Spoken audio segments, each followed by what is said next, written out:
नमस्कार दोस्तों, एक बार फिर से आपका हार्दिक हार्दिक स्वागत है हमारे डीजी सेवा यूट्यूब चैनल पे।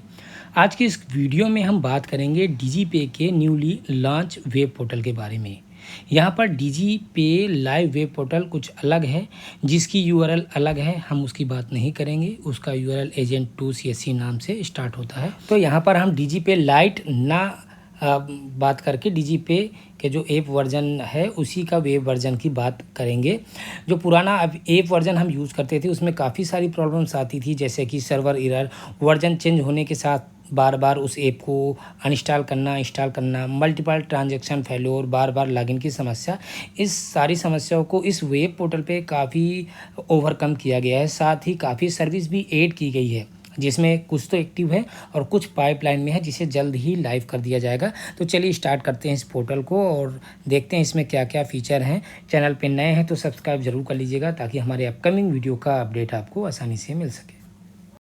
तो दोस्तों, इस डीजी पे न्यू वेब वर्जन को आप dgpay.web.csccloud.in टाइप करके कुछ इस तरह से ओपन कर सकते हैं। यहाँ आप अपनी डिजिटल सेवा कनेक्ट आईडी पासवर्ड का ही यूज करके इस पे लॉगिन हो सकते हैं। जैसे ही आप इस पे लॉगिन पे क्लिक करेंगे, यहाँ पर आपको अपनी डिजिटल सेवा कनेक्ट आईडी और पासवर्ड जो भी आपका डीएसपी का है, डिजिटल सेवा पोर्टल, उसके बाद आपको यहाँ पर कैप्चा कोड को सॉल्व करके साइन इन पे क्लिक कर देना है। थोड़ी देर वेट करना है। उसके बाद आपके ऑथेंटिकेशन के लिए यहाँ पर कुछ ऑप्शन आएगा चूज़ करने के लिए कि आप मोबाइल नंबर पे ओटीपी प्राप्त करना चाहते हैं ईमेल पे, या सीएससी के ओटीपी ऑथेंटिकर ऐप को। तो यहाँ पर हमने मोबाइल नंबर को चूज़ किया है। सेंड ओटीपी पे हम क्लिक कर देंगे और वेट करेंगे हमारे मोबाइल पे ओटीपी का। यहाँ पर 2 स्टेप वेरिफिकेशन के रूप में हमारे मोबाइल नंबर पे ये ओटीपी आ चुका है। यहाँ पर हम इसे फिलअप कर देंगे।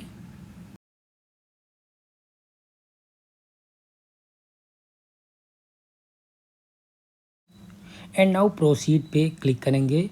उसके बाद हमारा जो ये डीजी पे का वेब पोर्टल है, कुछ इस तरह से उसका डैशबोर्ड दिखाई देगा।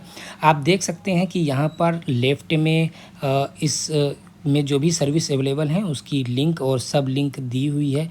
साथ ही आप इसके यहाँ पर जो एपीएस सर्विस है उसकी सर्विस दी हुई है।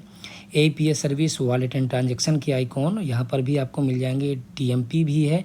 यहाँ जिस पे भी आप माउस रखेंगे आप उसकी सर्विस एक्टिव है या नहीं उसका लिंक देखेंगे। यहाँ पर लेफ़्ट हैंड साइड नीचे कमिंग सून पे दिखाई दे रहा है।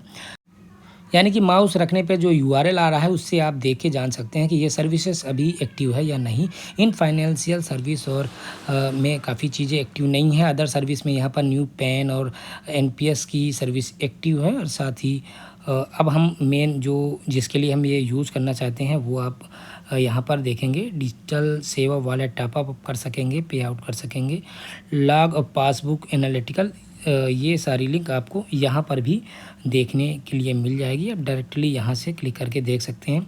रजिस्टर डिवाइस पे हम क्लिक करेंगे तो जो भी हमारा बायोमेट्रिक डिवाइस यहाँ पर रजिस्टर है उसे हम देख सकेंगे सीएससी आईडी और डिवाइस की सीरियल नंबर के साथ। डी रजिस्टर पे क्लिक करके हम उस डिवाइस को डी लिंक भी कर सकते हैं। हम मेनली डीजी पे का यूज कैश ट्रांजैक्शन के लिए करते हैं। तो चलिए हम इसका ट्रांजैक्शन का इंटरफेस भी देखेंगे। तो सबसे पहले हम यहाँ पर विड्रॉवल में क्लिक करेंगे तो हमें 2 फैक्टर अथेंटिकेशन के रूप में सबसे पहले यहाँ एजेंट अथेंटिकेशन करना होगा।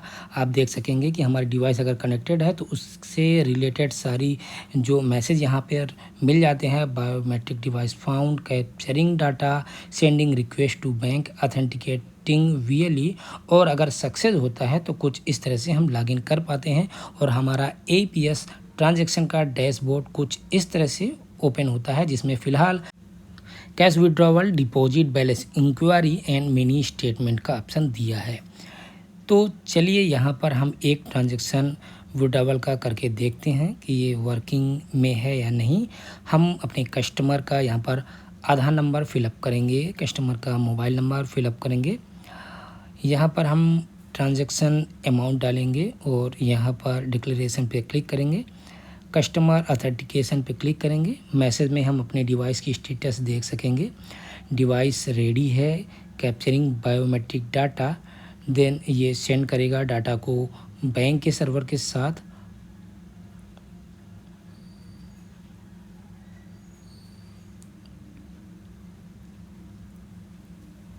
और फिंगर कैप्चर सक्सेसफुल हो चुका है। रिक्वेस्ट बैंक के पास चली गई है और आप देख सकते हैं कि रिफ्रेश होने के बाद यह ट्रांजैक्शन हमारा जो भी होगा, ट्रांजैक्शन फेल्योर या सक्सेस, कुछ इस तरह से आप ट्रांजैक्शन स्टेट देख सकते हैं।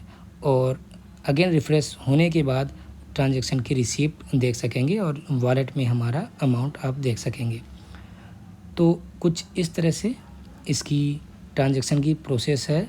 यहाँ पर जो DigiPay ऐप वर्जन में बार बार सर्वर का इशू होता था, कुछ देर छोड़ देने पे ये डिवाइस ये सर्वर से लॉग आउट हो जाता था, वो समस्या काफ़ी हद तक सॉल्व होगी। आपको कैसा लगा ये वेब पोर्टल हमें कमेंट में ज़रूर बताइएगा। प्रिंट रिसीप्ट पे क्लिक करके आप इसकी रिसीप्ट को प्रिंट कर सकते हैं और कस्टमर को हैंड ओवर कर सकते हैं।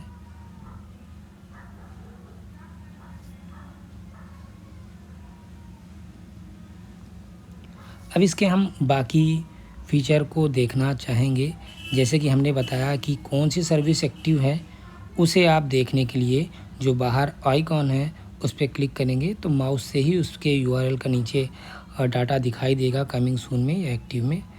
तो यहाँ पर जैसे कि ये रिचार्ज सर्विस इलेक्ट्रिसिटी बिल अभी कमिंग सून में है, तो DMT भी अभी इसमें सर्विस नहीं है। यहाँ पर ये पैन वाली सर्विस है और NPS की सर्विस ये फ़िलहाल एक्टिव है। ट्रेवल की भी सर्विस इस पर एक्टिव है। फाइनेंशियल सर्विस अभी सोवरेन गोल्ड, डीमेट अकाउंट और इंश्योरेंस की सर्विस अभी इनएक्टिव है। जैसे कि हमने कहा कि ट्रेवल की सर्विस एक्टिव है, हम यहाँ पर ट्रेवल की कोई भी एक सर्विस जैसे कि एयर पे क्लिक करना चाहते हैं। मैं इसे न्यू लिंक में ओपन कर रहा हूँ तो कुछ इस तरह से ये ओपन हो रही है।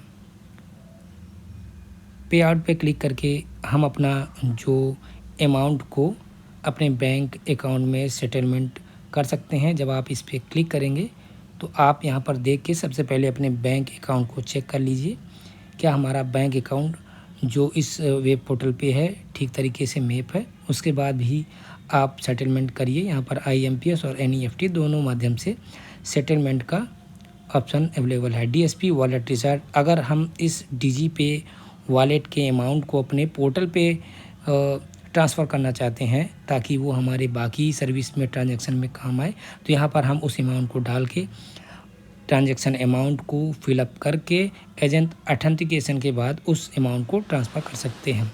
पासबुक में हम अपनी सारी ट्रांजैक्शन हिस्ट्री देख सकते हैं। और जैसे कि हमने बताया कि यहाँ पर आप अपनी डिवाइस को चेक कर सकते हैं। ये हमारा पासबुक वाला सेक्शन है, तो यहाँ पर आप अपने ट्रांजैक्शन अमाउंट देख सकते हैं। तो कुछ इस तरह से आप इस पोर्टल को यूज कर सकते हैं। रजिस्टर डिवाइस वाला हमने पहले ही बताया कि आप अपनी यहाँ लिंक डिवाइस को देख सकते हैं और उसे अनरजिस्टर यानी कि यहाँ से डीलिंक भी कर सकते हैं। तो कुछ इस तरह से ये पोर्टल है, आप इसे यूज करिए। थोड़ा अभी स्लो वर्क कर रहा है और जैसे जैसे इसमें सुधार आएगा, नई नई सर्विस एक्टिव होगी तो पोर्टल में काम करने में मज़ा आएगा। वीडियो आपको कैसा लगा कमेंट में ज़रूर बताइए और हमारे चैनल को ज़रूर सब्सक्राइब कर लीजिए ताकि हमारे अपकमिंग वीडियो का अपडेट आपको आसानी से मिल सके। तो फिलहाल लेता हूँ विदा, फिर मिलते हैं किसी नए टॉपिक के साथ। आपका दिन शुभ रहे। धन्यवाद।